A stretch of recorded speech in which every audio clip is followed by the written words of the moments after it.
ኢነ ሸረ ናስ አሉ ከሰው ሁሉ ክፉ ማለት መጥፎ ሰው ማለት ዒንደ ላሂ መንዚለተን የውመል ቂያማ የቂያማ ቀን አላህ ዘንድ መጥፎ ደረጃ ያለው ክፉ ሰው ማለት መን ተረከሁ ናሱ ኢብቲቃአ ሸሪሂ ያሉ ሰዎች የሱን ክፋት በመፍራት የሚተውት ሰው ነው።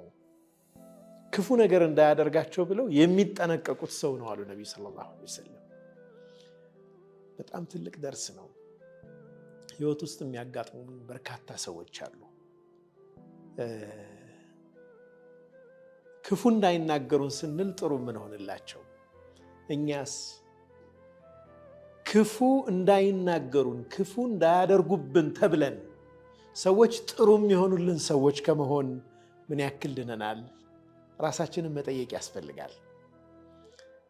ነቢዩ ሰለላሁ ዐለይሂ ወሰለም ያልነገሩን የህይወት አይነት የለም።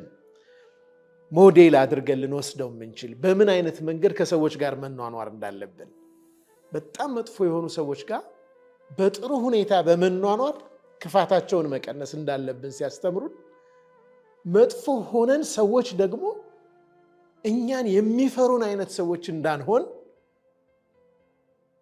በጣም በጣም ጥንቃቄ ማድረግ እንዳለብንም ነቢዩ ሰለላሁ ዐለይሂ ወሰለም የቂያማ ቀን የመጨረሻ መጥፎ ደረጃ ያለው ሰው አላህ ዘንድ ማለት ሰዎች ክፋቱን ፈርተው የሚተውት የሚጠነቀቁት ሰው ነው ይላሉ ነቢዩ ሰለላሁ ዐለይሂ ወሰለም።